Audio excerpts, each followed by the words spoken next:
Hello, j'espère que tu vas bien. Bienvenue dans ce tout nouvel épisode de podcast. Puis maintenant que je me filme, je vois ma gestuelle. Toi, tu me vois peut-être pas si tu es sur Spotify ou Balado, mais bref, ça me fait bien rire de voir mes réflexes de la manière dont je bouge. Ah, donc c'est pas de ça qu'on parle aujourd'hui. Tu t'en doutes bien.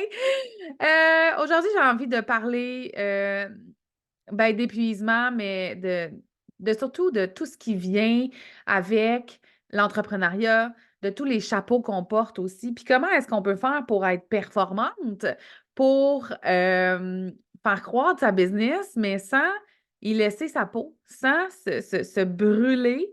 Parce que je l'ai vu souvent chez mes clientes qui pensaient avoir peur de l'échec, alors que au final, elles avaient peur bien plus du succès, puis de ce qui vient avec, puis des tâches, puis de peut-être avoir une équipe, puis d'avoir plus de gens à servir aussi.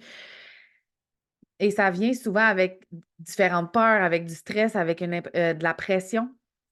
Et ça crée souvent de l'auto-sabotage. Peut-être que tu te reconnais au moment où tu m'écoutes.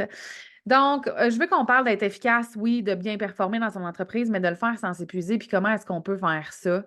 Tu te doutes bien que c'est un cheminement que j'ai eu à faire parce que, étant une grande passionnée et une amoureuse de mon entreprise, mais étant aussi une humaine qui a vécu des épreuves extrêmement difficiles, puis je sais que je me répète, mais c'est quand même ça la réalité. Puis pour moi, le répéter, c'est aussi l'accepter puis dire que j'ai vécu des moments difficiles parce que j'ai souvent un front de fille forte, de fille qui l'a jamais rough, qui est capable du seul, qui a pas besoin d'aide. Fait que c'est aussi pour ça que je le nomme. Peut-être que tu m'entends le nommer plus souvent maintenant.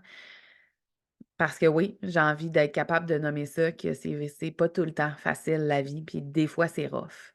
Puis des fois, moi aussi, je l'ai rough, puis des fois, je trouve ça rough, puis des fois, j'ai de la misère à me relever, comme tout le monde, d'accord? Donc, j'ai dû passer par ce processus-là. Je suis une grande passionnée. Moi, pour vrai, je pourrais faire 100 heures par semaine dans ma business. Tellement j'aime ça. J'en mange. Puis je sais que je suis pas la seule parce que on transforme notre passion en entreprise. Fait que, si on pourrait faire rien que ça de leur vie, oui, de notre vie. Tellement on est passionné. Mais avec le recul, maintenant, je sais que c'est pas une façon saine de vivre. Encore moins quand on vit des choses difficiles au niveau personnel, de continuer de pousser, de pousser, de pousser. Et je pense qu'il y a des choses qu'on peut mettre en place, il y a des choses qu'on peut planifier, mieux prévoir aussi pour être en mesure de faire ben, performer notre entreprise, mais aussi de la faire croître sans y laisser sa peau. C'est possible. Crois-moi. Donc, avant qu'on ait vraiment dans le vif du sujet, je veux te rappeler que tu peux toujours regarder les épisodes sur YouTube si tu ne le fais pas encore. Je pense que ça peut être intéressant de le faire. Autre chose également, je te reparle en fait rapidement de Business Spark parce que en ce moment, au moment où l'épisode sort, là, je ne suis pas certaine si on va être encore en pré-vente. Mais si tu n'as pas écouté l'épisode précédent, sache que à toi qui écoutes le podcast, tu n'as qu'à m'envoyer le mot Spark en privé sur Instagram, sur Facebook, et tu as 111 de rabais sur le programme. Donc, qu'on soit en prévente ou non, ce rabais-là s'applique uniquement si tu prends le temps de venir m'écrire le mot Spark. Et ça, évidemment, c'est valide juste ben, jusqu'à temps que les inscriptions ferment. Alors, je leur dis là. Je vais te mettre tous les détails de Business Park, évidemment, dans les show notes du podcast, mais tu dois savoir que c'est un accompagnement de groupe de 3 mois pour structurer ta business, accélérer ta réussite sans te faire chier, sans t'épuiser. Tu vas avoir accès à une tonne de contenu, mais aussi à énormément de processus, de procédures, de templates que tu vas pouvoir mon Dieu, excuse-moi, je t'ai toussé dans les oreilles, il n'y a rien de pire que ça.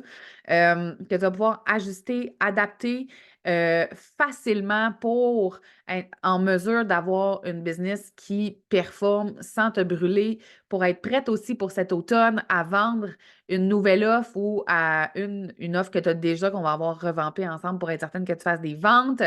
Donc, je capote sur cette offre-là, Business Park. Alors voilà, je te mets toutes les infos dans les show notes. C'est du 10 juin au 30 août et la structure de cette offre-là fait en sorte que tu vas pouvoir profiter de ton été puis pas toujours être sur Zoom avec moi. Tu vas voir, c'est fabuleux. Fabuleux. Alors, on entre dans le vif du sujet. Comment est-ce qu'on fait pour performer sans s'épuiser? Je pense que d'abord et avant tout, gang, ça vient avec la conscience de nos propres limites. Et c'est important pour moi qu'on aborde ça parce que je ne sais pas ça fait combien de temps que tu es en business, OK? Peut-être que ça fait 1 an, 6 mois, 5 ans. Mais ce que je remarque, c'est à quel point ça nous prend du temps, reconnaître nos propres limites personnelles et professionnelles. Puis là, par professionnel, je ne veux pas dire tes limites dans ta pratique, là, mais tes limites avec tes clients. Ça nous prend du temps les connaître, les reconnaître, mais encore plus les nommer. Tu sais, c'est comme si on a ce que j'observe énormément, c'est une grande peur de manquer de clients ou de manquer d'argent. Fait que c'est comme de dire oui à tout, de jamais avoir de cadre, de jamais mettre une limite qui est saine avec l'autre, de ne pas répondre nécessairement à ses messages la fin de semaine, le soir. Ça m'a pris des années à être capable de faire ça sans me sentir coupable. Puis ça, honnêtement, je pense que c'est une de mes plus grandes erreurs d'entrepreneur à mes débuts parce que je vais t'expliquer ce que ça fait, OK, quand tu ne mets pas tes limites. Jour 1, OK? Premièrement, ce que ça fait, évidemment, c'est qu'à la longue, tu vas t'épuiser. Parce que là, si au début, tu as une cliente, deux clientes, trois clients, ça va. Tu sais, ça va. Tu peux gérer ça. Te répondre le soir pour la fin de semaine. Pas de problème. Mais à un moment donné, quand ta business grandit et que tu as 10, 20, 30, 40, 50, peut-être 100, peut-être 1000 clients, puis que là, tu vas te mettre à répondre le soir pour la fin de semaine, believe me, tu n'auras plus de vie. Ça, c'est comme répondre à tous tes messages Instagram dans minutes. Ça t'empêche grandement d'être efficace. OK? Crois-moi. Et aussi d'avoir une qualité de vie, puis de décrocher du travail. Fait que, il y a ça. Mais il y a aussi les attentes de l'autre bord. OK? Et moi, ça, je l'ai vu auprès d'une personne que je ne nommerai pas parce que le problème n'était pas la personne du tout, mais d'une personne qui a eu une super belle ascension sur les réseaux sociaux en quelques années seulement, OK? Et que beaucoup de gens connaissent. Et moi, j'ai entendu des commentaires après 2, 3, 4 ans euh, de ce genre-là. Du genre, ben c'est ça. Avant, on y écrivait en privé, puis elle nous répondait, puis là, elle nous répond plus, elle est rendue trop cool, elle se prend pas pour de la merde, elle prend pas le temps de nous répondre, alors que ça n'a rien à voir. Ça n'a rien à voir. Puis je comprends que certaines personnes peuvent ressentir ça ou percevoir ça comme ça, mais ça n'a rien à voir. C'est peut-être qu'elle en reçoit 1000 des messages de même par jour. Tu comprends-tu bien qu'elle ne peut pas répondre? Sauf que quand les limites n'ont pas été mises dès le départ, et là, c'est des exemples parmi des centaines d'exemples qui peuvent exister. Bien, les attentes là, de ta communauté par rapport à toi, ils sont élevés. Ils sont élevés parce que tu as toujours répondu présente, puis peut-être un peu trop. Et c'est correct, c'est humain d'avoir des limites claires, autant avec ta clientèle que ta communauté sur les réseaux sociaux. Au jour 1, tu n'as pas besoin d'être connu pour en avoir. Puis je pense même que c'est préférable de le faire dès le départ. Pour préserver ton énergie, pour garder de la clarté mentale aussi, pour séparer ta business j'allais dire de ta vraie vie, mais de ta vie personnelle.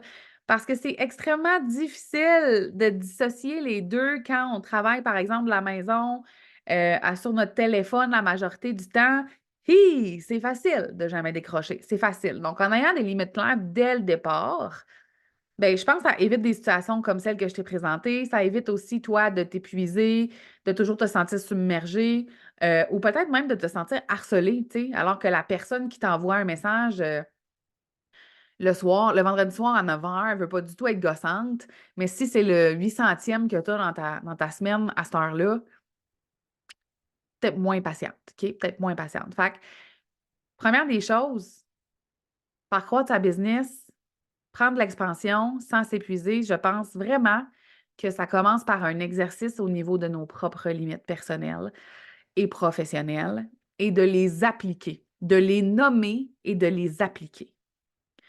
Quand on entre dans mon univers, OK, en accompagnement individuel, par exemple, dans le guide que la personne reçoit automatiquement, il y a mes heures d'ouverture, quand est-ce que je réponds, quand est-ce que je ne réponds pas. Qu'est-ce que tu peux m'envoyer comme question? Qu'est-ce que tu ne peux pas m'envoyer comme message? Combien de temps ton message vocal peut durer si tu as accès à m'envoyer des messages vocaux? Parce que non, je ne peux pas recevoir 100 messages vocaux de 25 minutes. Ce n'est pas possible. Je ne pourrais pas écouter tous ces messages-là. Et assurément que dans ça, ce n'est pas toujours pertinent. OK? Donc, les limites sont très claires. Les règles sont claires. Celles ne le sont pas, mes clientes, c'est sûr qu'ils vont dépasser mes limites. C'est pas de leur faute, ça va être de la mienne. La même chose pour toi.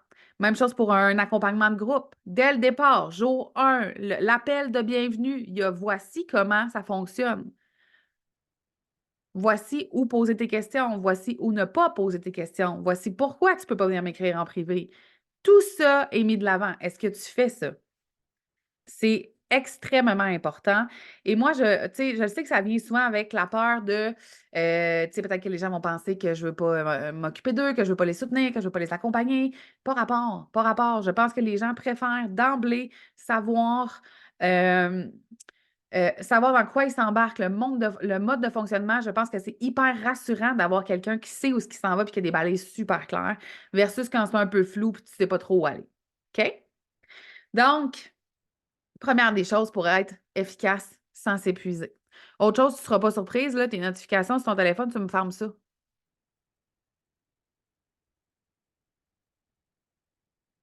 C'est tout. Bonne journée. Non, mais pour vrai, je pense que juste avec ça, on pourrait régler ben des moments d'inefficacité, OK? C'est faux de croire que tu dois répondre à tes clients instantanément, à tes courriels instantanément, à tes messages privés instantanément, d'aller voir toutes les notifications du monde, de passer ton temps à scroller. Je sais qu'on te le dit, je sais qu'on te le répète, je sais que ça demande une détox. On parle à une fille ici qui a son téléphone, littéralement, là, YouTube me voit accroché à sa main en permanence. Je travaille sur mon téléphone, mes clientes me parlent, je réponds avec mon téléphone.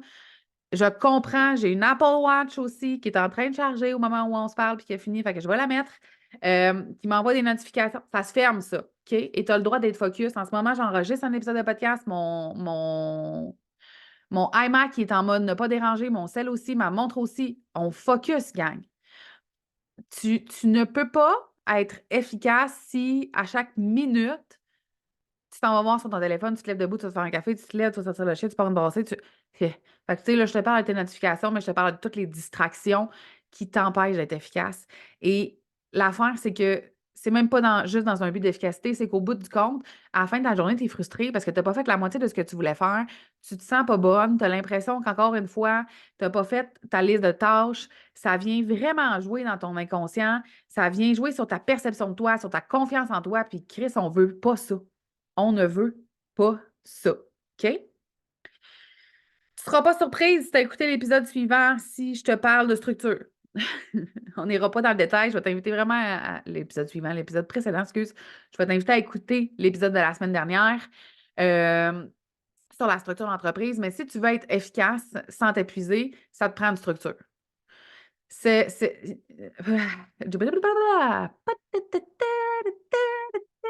OK, ça va-tu? Ça va, Audrey, ça va.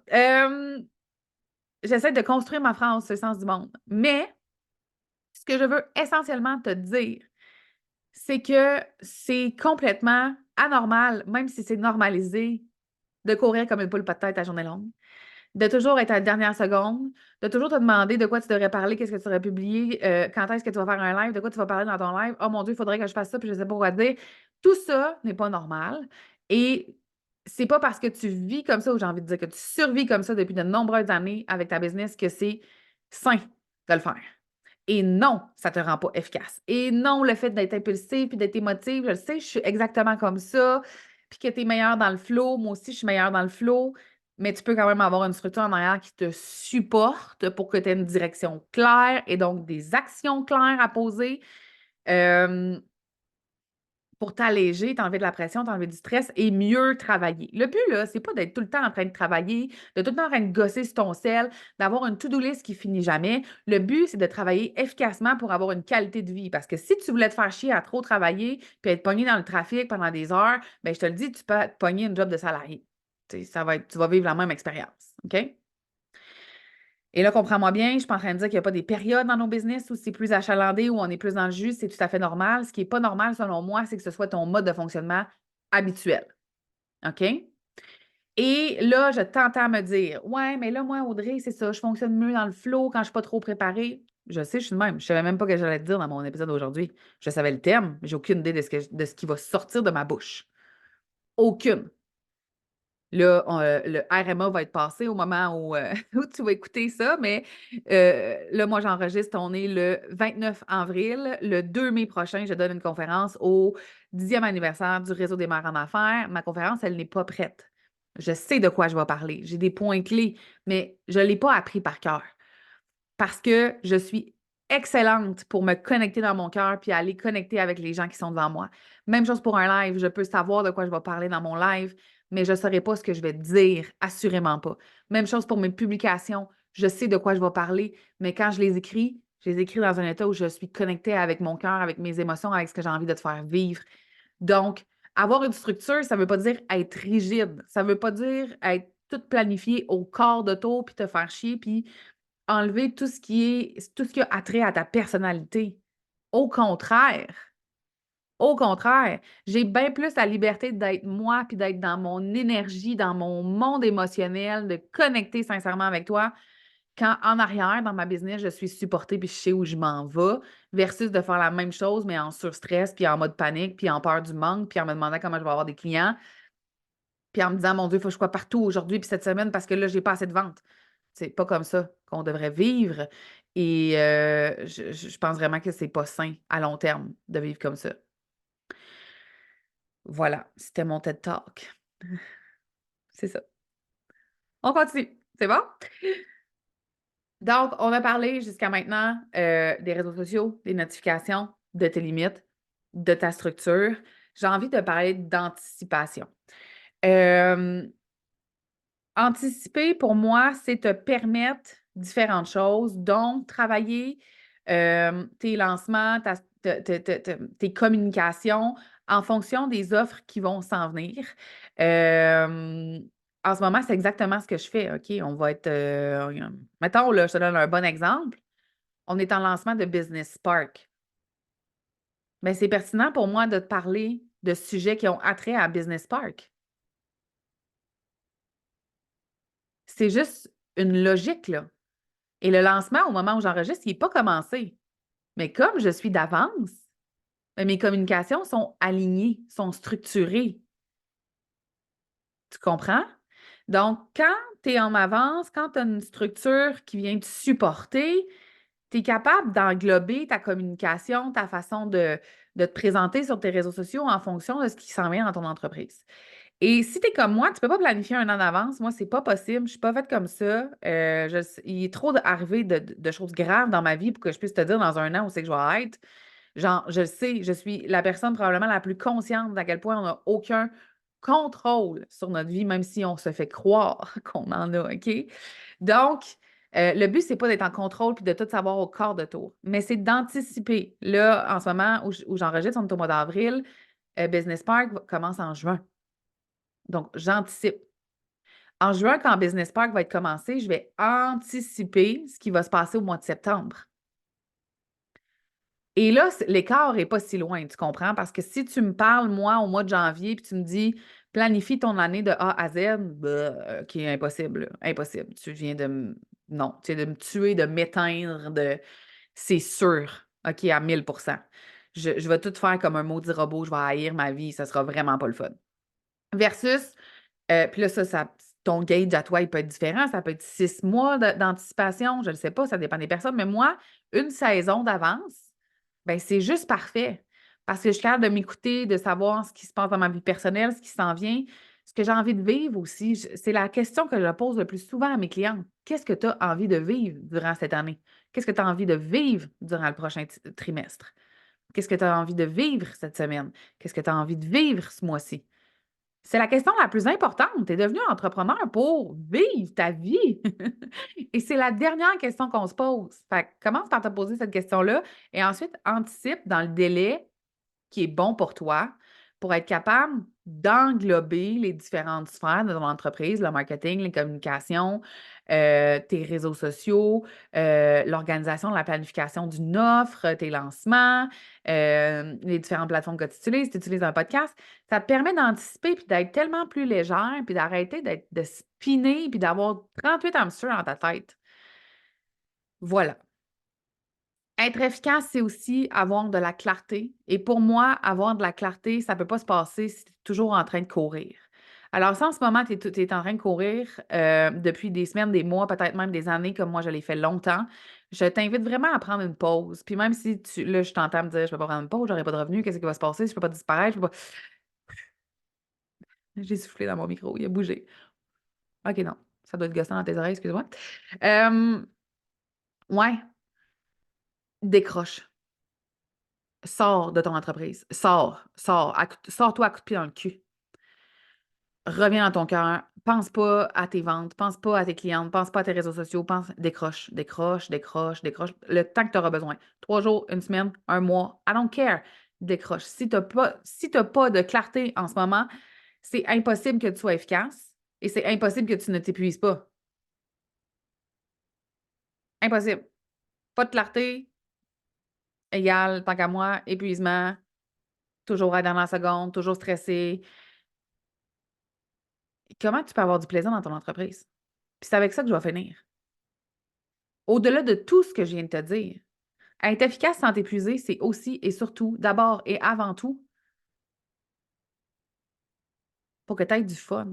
On se rappelle-tu 2 petites secondes là, qu'on est en vie pour avoir du fun et non pas pour se faire chier? Qu'on a lancé une business, remets-toi au début, là, quand tu as commencé ton entreprise, comment c'était le fun, comment c'était excitant, comment tu le faisais là, par plaisir. Là. Hein? On peut-tu se ramener là puis ne pas oublier cet élément-là qui est si important? Faire les choses par pur plaisir.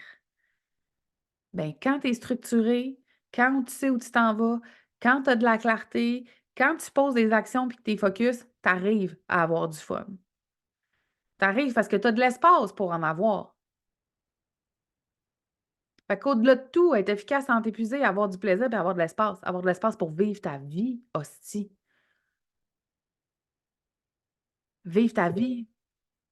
Je m'excuse pour la notification. C'était pas supposé arriver. Tu as une business parce que tu voulais vivre ta vie, parce que tu voulais expérimenter la vie. Oublie-le donc pas. Hmm? Fait que voilà, je te laisse là-dessus. Je t'invite à partager l'épisode sur tes réseaux sociaux, à m'identifier aussi. Viens me jaser sur Instagram, ça me fait tout le temps plaisir.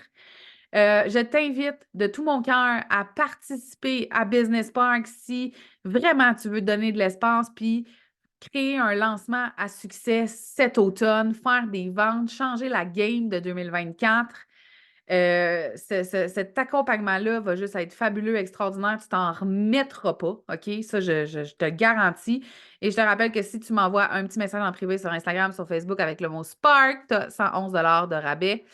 Donc, voilà, c'est juste pour celles qui écoutent le podcast. C'est comme entre toi et moi, ici, on a un secret. Fait que je te laisse là-dessus. Je te souhaite une magnifique journée, une bonne semaine, une bonne soirée, une bonne douche, une bonne course si tu veux. Et on se rejase la semaine prochaine.